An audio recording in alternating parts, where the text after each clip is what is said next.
क्या लगता है कि सुशील गुप्ता को मौका मिलना चाहिए या फिर नवीन जिंदल के ऊपर ही भरोसा किया जाना चाहिए? बिल्कुल गुप्ता जी के ऊपर भरोसा किया जाना चाहिए। नवीन जिंदल तो भरोसे के लायक ही नहीं है। ये तो एक बिजनेसमैन व्यापारी आदमी और डर के थोपा गया एक मतलब उम्मीदवार है बीजेपी का। नवीन जिंदल जी 10 साल के बाद अब वो आए हैं जिससे कि कई कोरोना महामारी बाढ़ ग्रस्त एरिया में एक बार भी उन्होंने मतलब यहाँ पाँव नहीं रखा। उसलिए जनता उनको बिल्कुल नापसंद करती है और सिरे से नकार दिया। वो शहरों में मतलब जनसभा करते हैं, गाँव में कहीं उनकी एंट्री नहीं है। इस बार मोदी फैक्टर सामने नहीं है। अगर मोदी फैक्टर सामने होता तो इतना देरी बीजेपी टिकट डिक्लेयर करने में ना करती, और जो टिकट डिक्लेयर किए हैं वो बड़े सोच समझ कर किए गए हैं। उन कद्दावर चेहरों को उतारने की कोशिश की गई है जो सीट निकाल सकते हैं। मोदी जी के ऊपर ये बिल्कुल लागू होता है। झूठों ने झूठों से कहा सच बोलो, झूठों ने झूठों से कहा सच बोलो। घर के अंदर बीजेपी के अंदर झूठों की एक मंडी है, दरवाजे पर लिख रखा है सच बोलो। मोदी भैया लूटने वाले सब अपने हैं, इनको किसने लूटा है? आप सच बोलो। हमने 10 साल इनके ऊपर विश्वास किया, मैंने खुद वोट डाली है, तो आज हम परिवर्तन चाहते हैं। हम कुरुक्षेत्र का रण आसान नहीं है, क्योंकि आज दो प्रबल दावेदार लोकसभा चुनावों के उम्मीदवार, एक भारतीय जनता पार्टी से नवीन जिंदल जिन्होंने आज ही नामांकन भरा है, और दूसरी तरफ इंडिया गठबंधन और आप यानी कि आम आदमी पार्टी के दावेदार यानी कि सुशील गुप्ता ने भी आज नामांकन भर दिया है। इस वक्त हम मौजूद हैं कुरुक्षेत्र के लघु सचिवालय में, जहां पर बड़े संख्या में कार्यकर्ताओं के साथ सुशील गुप्ता आते हैं भूपेंद्र सिंह हुड्डा के साथ और अपना नामांकन दाखिल करते हैं लोकसभा चुनाव 2024 के लिए। जीत किसकी होगी, हार किसकी होगी, कौन किस पर भारी पड़ेगा, ये देखना दिलचस्प है। लेकिन ये लड़ाई आसान नहीं है, क्योंकि कुरुक्षेत्र के इस रण में 4 पार्टियों के 4 दिग्गज उम्मीदवार मैदान में उतरे हैं, जिनमें से 2 प्रमुख पार्टियों की अगर मैं बात करूं तो वो है भारतीय जनता पार्टी, कांग्रेस, और महत्वपूर्ण नाम उसका भी लेंगे जो इनेलो हैं, अभय सिंह चौटाला है, और साथ ही साथ जजपा से भी उम्मीदवार पाला राम को उतारा गया है, जो अब किसके लिए दिक्कत बनेंगे ये हम जानने की कोशिश करेंगे। तमाम इस वक्त हमारे साथ कार्यकर्ता मौजूद हैं, लेकिन सबसे पहले रुख हम करेंगे कपिल आपका, क्योंकि पंजाब केसरी से ताल्लुक़ रखते हैं आप, हमेशा खबरें भेजते हैं, कैथल से आपकी खबरें आती हैं, और जो ये पूरा चुनावी समीकरण है इसे बेहद बारीकी से आपसे समझने की कोशिश हम करेंगे। पहले तो मैं आपसे ये पूछूंगा, 4 प्रबल उम्मीदवार हैं, क्या लगता है कौन कितना ताकतवर? जी सौरभ जी, बात करें जो मुख्य रूप से तो नवीन जिंदल और डॉक्टर सुशील गुप्ता का मुकाबला जो है आंका जा रहा है। हालांकि अभय चौटाला को कम नहीं आंका जा सकता, लेकिन उनका एक जो फिक्स वोट बैंक है वो जो है वो तो है, पर आम जन जो है उनसे इतना प्रभावित नहीं है जितना होना चाहिए। और कुल मिलाकर जो ये मुकाबला है सबसे ज़्यादा तो ये मान रहे हैं डॉक्टर सुशील गुप्ता और नवीन जिंदल के बीच। इधर आपने जो आप कवर कर रहे थे, मुझे जो मैं देख रहा था कि यहाँ पर जो है डॉक्टर सुशील गुप्ता के साथ भी अच्छा खासा काफिला था, और पूर्व मुख्यमंत्री भूपेंद्र हुड्डा यहाँ आए तो काफ़ी उनका जो ये मुकाबला जो है रोचक होता नज़र आ रहा है। क्योंकि दूसरी तरफ बात करें, नवीन जिंदल के लिए आज मुख्यमंत्री नायब सैनी पहुँचे थे, यहाँ से विधायक सुभाष सुधा थे, पूर्व विधायक कुलवंत बाजीगर थे, रवि तारावाली थे, और बहुत से जो नेता थे वो आए हुए थे। इस जो रैली भी कह सकते हैं इसको छोटे रूप में, और नामांकन प्रक्रिया जो हुई नई अनाज मंडी में हुई थी, वहाँ हमने उसको लाइव कवर भी किया। तो उनका भी जो काफ़ी लोग उनके साथ जो है राजनीतिक लोग भी थे, और आमजन जो आम कार्यकर्ता है, क्योंकि बीजेपी की सबसे बड़ी मजबूती उसका कार्यकर्ता है।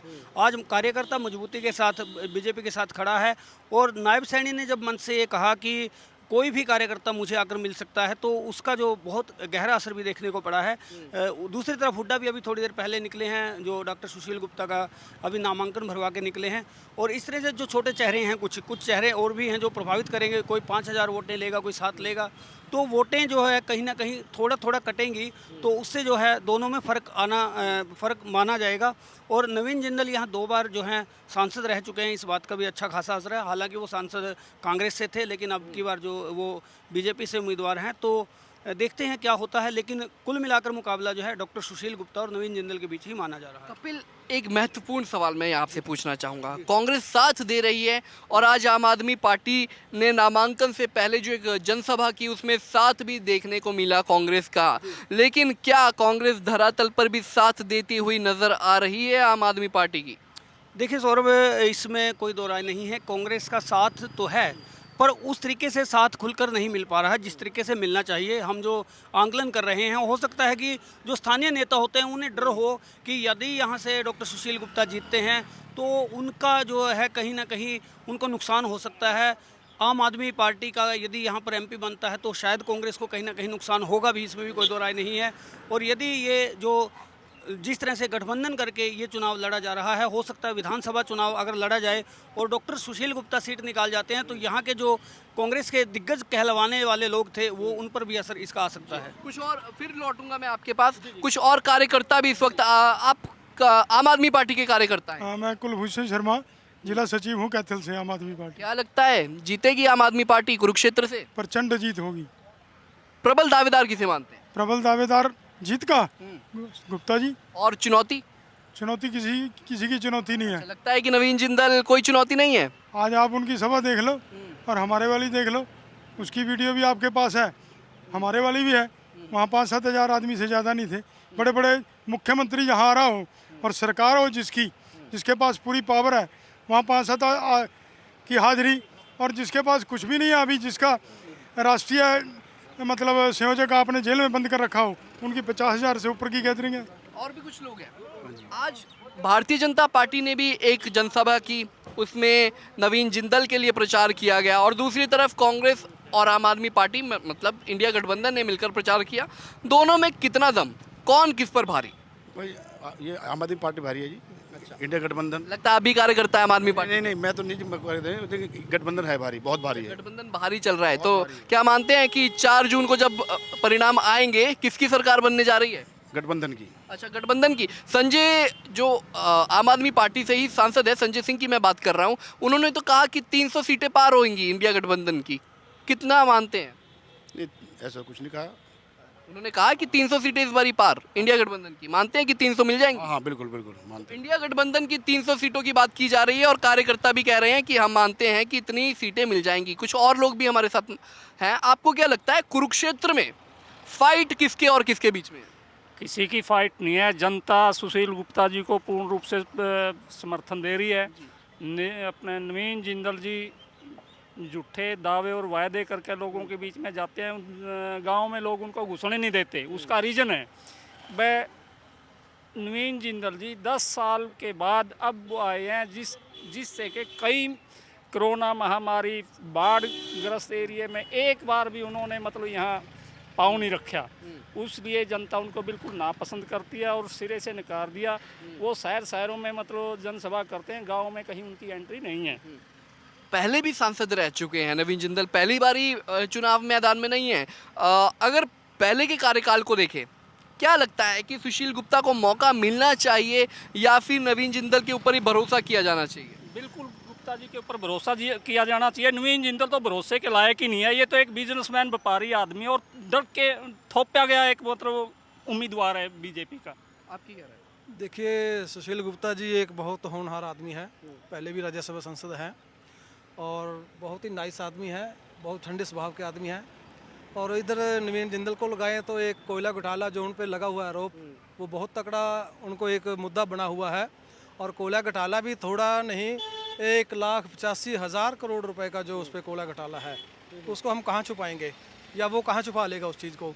उस कोयला घोटाला को लेकर ही वो आदमी पिछली बार भी बीजेपी ने उनको लाने के चाहा था इसके बीच में संसद की लड़ाई के लिए, लेकिन पिछली बार वो किसी कारण वो बच गया। तो अब की बार फिर उनको आगे ले आए, इसी करके ले आए हैं कि नवीन जिंदल यहाँ से सीट निकाल सकता है, लेकिन वो सीट निकाल नहीं सकता क्योंकि जो कोयला घोटाला है वो उनके ऊपर भारी पड़ रहा है। जिस भी गांव शहर में जाते हैं, आम छोटे से छोटा बच्चा भी उनको ये पूछ लेता है कि कोयला घोटाला क्या है, इसके बारे में बताइए। यही फर्क है कि विधानसभा चुनाव और लोकसभा चुनावों में आपने कोयला घोटाले का जिक्र किया, लेकिन जब केंद्र के चुनाव होते हैं यानी कि लोकसभा के चुनाव होते हैं तो वोट जो पड़ते हैं वो प्रधानमंत्री के नाम पर पड़ते हैं।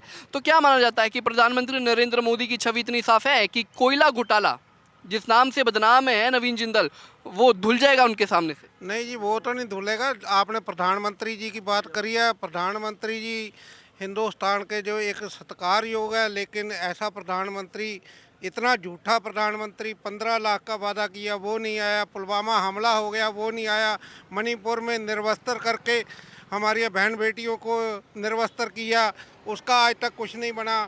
पहलवानों, जो हमारे देश की आन बान शान थी, महिला पहलवान, उनका दिल्ली में इन्होंने लाठीचार्ज किया।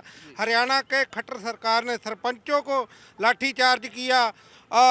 इनका खेल मंत्री जो है वो छेड़छाड़ बलात्कारी है।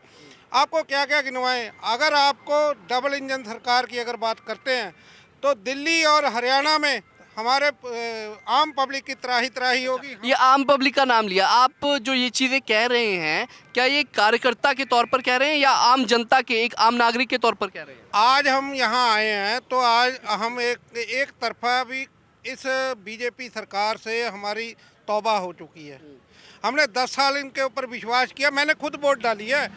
तो आज हम परिवर्तन चाहते हैं, हम इनको खदेड़ना चाहते हैं, जिस वजह से हम किसी पार्टी के साथ नहीं है, ना हमारा किसी पार्टी के साथ कोई लेना देना है, लेकिन हमारी मजबूरी बन गई, हमारे गले की फांस बन गई। 10 साल डबल इंजन सरकार होने के बावजूद हमारी मिडिल क्लास का बहुत बुरा हाल है। तो कह रहे हैं कि 10 साल देने के बावजूद मिडिल क्लास का बहुत बुरा हाल है।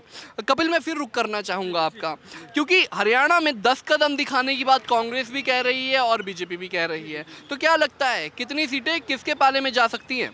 देखिए सौरभ, वैसे तो ये निर्णय तो जनता ही करेगी, लेकिन जो आंकलन आ रहे हैं, जो जिस हिसाब से आंकलन आ रहे हैं उस हिसाब से 5-5 का जो आंकड़ा वो नज़र आ रहा है। वैसे भी जो है दूसरे न्यूज़ वगैरह देखते हैं उनमें भी यही आंकलन आमतौर पर आता है। और सिरसा सीट जो है मजबूत सीट कही जा सकती है, क्योंकि कुमारी सैलजा है और सामने जो है आपको पता ही है सारा वो कितना विरोध जो हो रहा है, डॉक्टर अशोक तंवर का विरोध हो रहा है। हिसार सीट पर भी ऐसा मान के चल रहे हैं, और जो है कुरुक्षेत्र लोकसभा सीट में भी इसी तरह का आंकलन हो रहा है। और कुल मिलाकर जो इस तरह से जो देखा जा रहा है, क्योंकि लोगों में कहीं ना कहीं रोष तो है, सरकार के प्रति रोष है। हालांकि काम भी हुए हैं, मोदी सरकार में काम भी बड़े ज़बरदस्त काम हुए हैं, पर उसके बावजूद जो है जो प्रधानमंत्री को झूठा लारेबाज कहना लोगों को भा नहीं रहा, कुछ ना कुछ कारण तो है। और दूसरी बात है, पिछली बार जो फैक्टर था मोदी फैक्टर सामने था, इस बार मोदी फैक्टर सामने नहीं है। अगर मोदी फैक्टर सामने होता तो इतना देर ही बीजेपी टिकट डिक्लेयर करने में ना करती, और जो टिकट डिक्लेयर किए हैं वो बड़े सोच समझ कर किए गए हैं। उन कद्दावर चेहरों को उतारने की कोशिश की गई हैं जो सीट निकाल सकते हैं। अन्यथा जो सीटें जो थी कॉमनली, जैसे पहले जो पिछली बार सरकार थी तो उसमें जिस मर्जी को टिकट दे दी और वो पता था कि जीत जाएगा, तो इस तरह से वो नज़र नहीं आ रहा इस बार। मोदी जी के झूठ पे एक शेर मेरे को याद आया, राहत इंदौरी जी का, कि आप पूछ रहे थे ना मोदी जी के नारों पे, कहता झूठों ने झूठों से कहा। मोदी जी के ऊपर ये बिल्कुल लागू होता है। झूठों ने झूठों से कहा सच बोलो, झूठों ने झूठों से कहा सच बोलो। घर के अंदर, बीजेपी के अंदर झूठों की एक मंडी है, दरवाजे पर लिख रखा है सच बोलो। मोदी भैया लूटने वाले सब अपने हैं, इनको किसने लूटा है, आप सच बोलो। क्या बात है। तो देखिए, कुरुक्षेत्र का रण है, यहाँ की मिट्टी पर कभी महाभारत का युद्ध हुआ था, और धर्म और अधर्म के बीच में एक लड़ाई चली थी, जिसमें आखिर में जीत न्याय की हुई थी, धर्म की हुई थी। लेकिन धर्म क्षेत्र कुरुक्षेत्र से इस मर्तबा यानी कि लोकसभा चुनाव 2024 में किसकी जीत होती है, ये देखना दिलचस्प रहेगा, क्योंकि हरियाणा में जातिगत समीकरण अक्सर भारी रहते हैं जब बात राजनीति की जाती है। तो क्या इस बार भी वोट भी जब पड़ेंगे तो क्या उसमें जातिगत समीकरण जो हरियाणा में बनते हैं वो महत्व रखेंगे या फिर नहीं? कुरुक्षेत्र से कैमरामैन रिंकू के साथ सौरभ गुप्ता, पंजाब केसरी टीवी। हमसे जुड़े रहने के लिए हमारे YouTube चैनल को सब्सक्राइब करें और नई वीडियो की नोटिफिकेशन के लिए बेल आइकॉन को दबाएं। अगर आप ये वीडियो Facebook पर देख रहे हैं तो लाइक जरूर करें और ज्यादा से ज्यादा शेयर करें। धन्यवाद।